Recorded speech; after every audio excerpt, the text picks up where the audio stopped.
va parler de la semaine de 4 jours. On va se demander s'il s'agit d'une réalité déjà ou encore d'une utopie RH. Et pour répondre à cette question, je serai avec Sabrina Kemel. Bonjour Sabrina. Bonjour Lorraine. Vous êtes avocate associée au cabinet FTMS et puis avec Axel Rebaudière. Bonjour Axel. Bonjour Lorraine. Merci d'être avec nous. Vous êtes associé et directeur général de KPMG France. Vous êtes un peu notre témoin parce qu'avec vous, on va associer le terme semaine de 4 jours à un nouvel adjectif à la semaine de 4 jours parentale. Mais on va y revenir.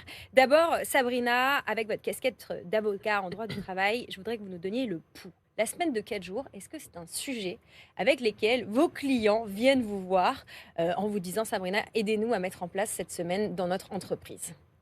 Jusque-là, non. J'ai aucun client qui m'a sollicité pour mettre en place la semaine de 4 jours.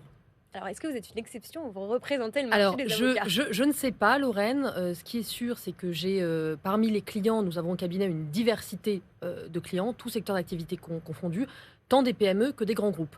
Aucun d'eux n'a jusque-là évoqué la semaine de 4 jours. Alors, on a mis en place pour l'un de nos clients un accord, si vous voulez, temps de travail, avec des plages horaires fixes et des plages horaires variables. Donc, un accord vraiment très flexible au niveau du temps de travail. Mais ce n'est pas la semaine de 4 jours. Je le citais tout à l'heure, c'est ce résultat d'étude Robert Half qui dit que 22% des employeurs déclarent aujourd'hui proposer la semaine de 4 jours à leurs salariés. 35% envisageraient de la mettre en place d'ici un an. Et 35%, ils sont catégoriquement opposés. Chez KPMG, alors on ne peut pas trop parler de vos clients ou de vos relations externes, mais est-ce que vous observez dans votre secteur, peut-être du conseil, de l'audit, est-ce qu'on voit déjà la semaine de 4 jours comme une réalité? Alors, je crois qu'il y a un des acteurs mondiaux qui est Accenture qui, effectivement, a annoncé la mise en place de la semaine de 4 jours. Nous concernant, nous, KPMG, ce n'est pas une demande aujourd'hui de nos collaborateurs. La demande de nos collaborateurs, c'est plutôt de prendre soin d'eux, de jouer sur la flexibilité. Et c'est pour ça qu'on y reviendra. On a préféré jouer sur le thème de la parentalité et d'associer semaine de 4 jours avec reprise du travail après la naissance d'un enfant. Alors, la semaine de 4 jours parentale, est-ce que c'est un terme que vous connaissiez, Sabrina, déjà? Non, moi je connaissais le 4/5e si vous voulez, mais je pense que c'est peut-être c'est la même chose au final, sauf que là, bon, c'est mis en place par accord chez KPMG, donc c'est la semaine de 4 jours parentale. Je trouve moi que c'est une super idée.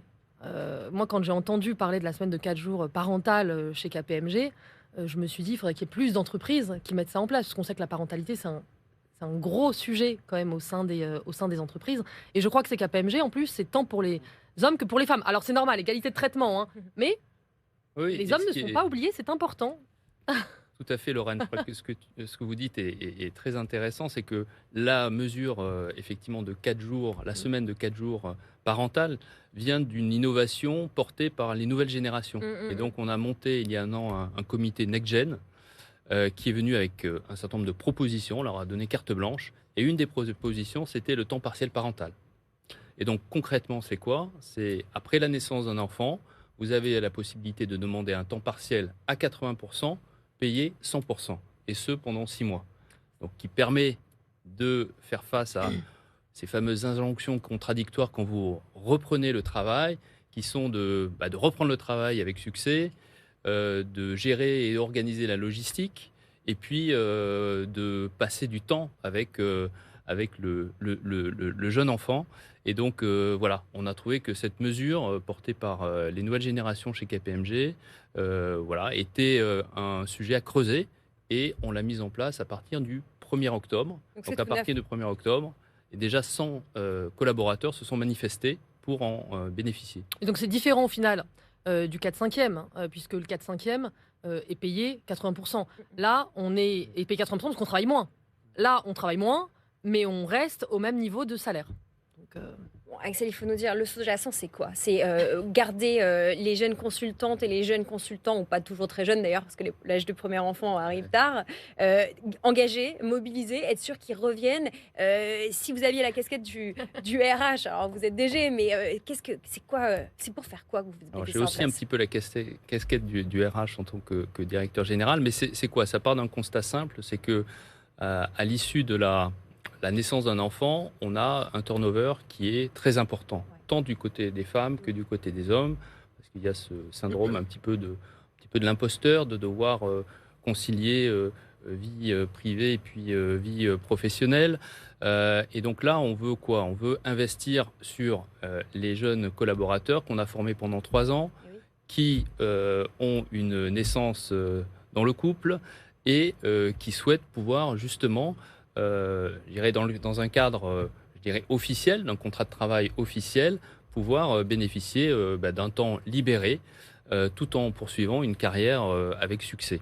Et donc ça s'organise et ça se planifie au sein des équipes. Donc c'est pas un temps qui est ensuite, je dirais, réparti sur les collaborateurs existants. On planifie cela. On recrute aussi dans les équipes des collaborateurs complémentaires ou supplémentaires qui vont permettre de délivrer le même niveau de service à nos clients. Alors, je vais venir avec mes gros sabots, mais imaginez, je ne suis pas parent et mon voisin d'Open Space bénéficie de ce dispositif. Comment on ne crée pas de jaloux? Non, mais il y a pas de... Sur le terrain juridique, déjà, il n'y a pas de différence de traitement puisque on est dans une situation qui est... Pardon, il y a une différence de traitement qui est justifiée. Elle est justifiée, elle est objective. D'un côté, on a un papa, nouveau papa, ou une maman, et de l'autre côté, on a un salarié, si vous voulez, qui n'a pas eu d'enfant. Donc, on est bien sur deux situations qui sont différentes. Donc, sur le terrain juridique, ça ne pose pas de difficulté. Sur le terrain managérial? Alors, comme je le disais, ça se planifie. Parce qu'effectivement, si une journée libérée, ça veut dire pour le reste de l'équipe plus de travail, l'équation ne fonctionne pas et Ouais, le voisin de bureau ne va pas être content. Donc, c'est pour ça qu'on demande, avant de bénéficier de la mesure, d'avoir un délai de prévenance et puis une organisation au sein de l'équipe pour déterminer le jour qui va être libéré. Et puis, comment est-ce qu'on réorganise les tâches au sein de l'équipe. Donc ça se prépare et ça s'anticipe. Donc, Est-ce qu'on travaille vraiment moins? Enfin, je veux dire, est-ce que, comme on réduit au final, je ne sais pas si on peut parler de réduction de productivité, Axel, mais est-ce que les salariés veulent pas finalement faire la même chose, le même travail que ce qu'ils faisaient sur 5 jours? alors, on est dans une phase expérimentale Ouais. puisque C'est que quelques jours. c'est quand ouvert même. à On partir passe du gris, 1er mais- octobre. Non, mais c'est Donc, intéressant. on va avoir, et ce qu'on a prévu, c'est au bout de 6 mois d'avoir un vrai retour d'expérience au sein des équipes pour voir si concrètement la répartition des tâches n'a pas engendré une surcharge Ouais. sur le reste de l'équipe, comment ça a été vécu aussi par les personnes, bien sûr, qui ont bénéficié de la mesure, et si elles ont vraiment pris cette journée ou si effectivement, parce que on a des collaborateurs qui sont attachés au service du client, et il faut reconnaître qu'il est possible que sur cette journée libérée, un certain nombre prennent quand même un certain nombre d'appels ou ouvrent leur ordinateur. Donc, on va être vigilant à faire un vrai retour d'expérience sur cette mesure. Sabrina, vous l'avez dit, le mot-clé, c'est la productivité. C'est celui employé par Fabrice Coudray dans la séquence juste avant où je lui demandais si c'était un argument de marque employeur, cette semaine de 4 jours. Et il me disait, mais pas du tout. Le vrai sujet, c'est la productivité, que ce soit avec la semaine de 4 jours, avec le télétravail, avec le full remote. Est-ce que vous êtes d'accord? Oui, en fait, nous, productivité, on parle souvent plutôt, nous, d'engagement. C'est-à-dire qu'on fait des mesures d'engagement. Et pour nous, la vraie mesure de productivité, c'est la mesure d'engagement de nos collaborateurs. C'est-à-dire cette capacité à être vraiment présent lorsqu'on est présent. Je dirais à dépasser ses limites. Donc, même si effectivement on a mécaniquement une baisse de productivité, puisque 32 heures payées 39 heures, mécaniquement c'est une baisse de productivité, on est certain qu'avec l'engagement complémentaire qu'on aura de nos collaborateurs, et puis le fait de les retenir plus longtemps au sein de l'entreprise, on aura moins de déperdition quelque part, parce que les collaborateurs qui sont concernés par la mesure ont souvent 2-3 ans d'expérience.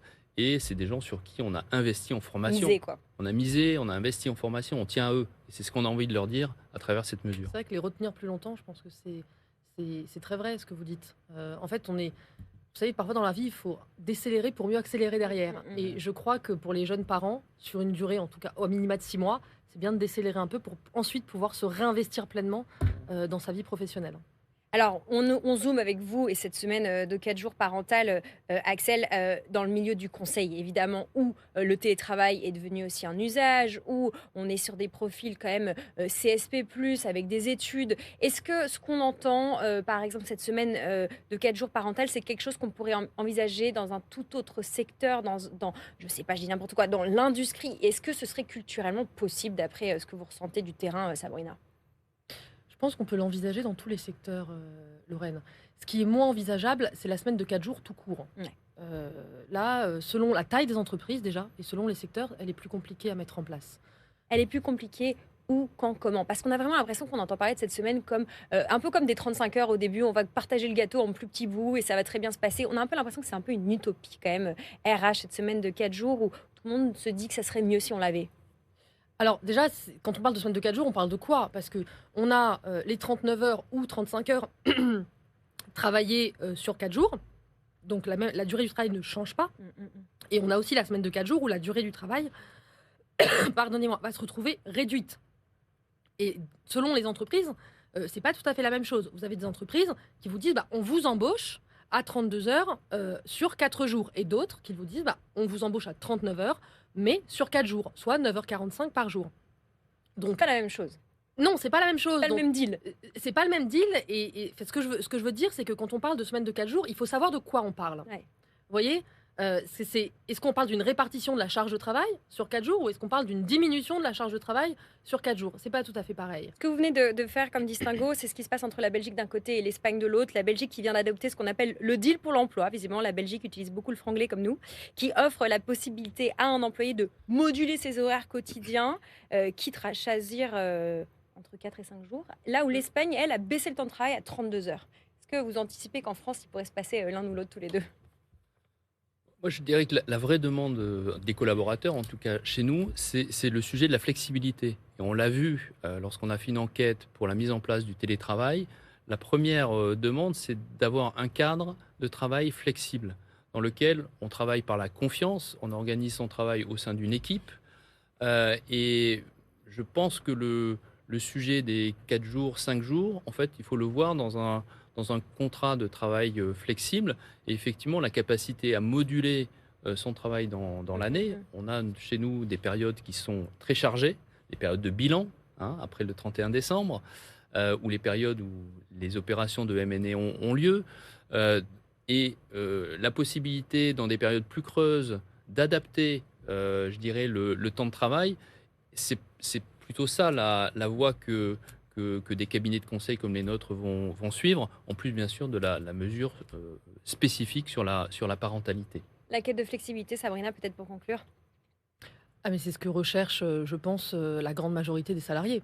La flexibilité, et quand on dit flexibilité, ça ne veut pas dire travailler moins. On peut être très productif tout en étant flexible. Donc, et ça, oui, et c'est d'ailleurs l'accord dont je vous parlais qui a été mis en place chez l'un de nos clients où on est sur un accord flexibilité avec des avec des plages horaires de travail fixe et d'autres qui sont flexibles. Ça, à mon sens, c'est l'avenir. Et on l'a vu avec la crise Covid. La flexibilité, elle peut avoir plein d'autres formes. On pense notamment au fait d'offrir des jours de congés supplémentaires, des vacances illimitées aussi peut-être, ou de raccourcir la durée des heures de travail. Mais il nous faudrait une autre émission pour avoir des sujets. Alors on vous réinvitera, Sabrina oui, et Axel. On peut en parler, oui. Pour voir si ce sont des outils RH qui fonctionnent dans la caisse à outils des RH, évidemment toujours en accord avec ce que le droit permet de faire.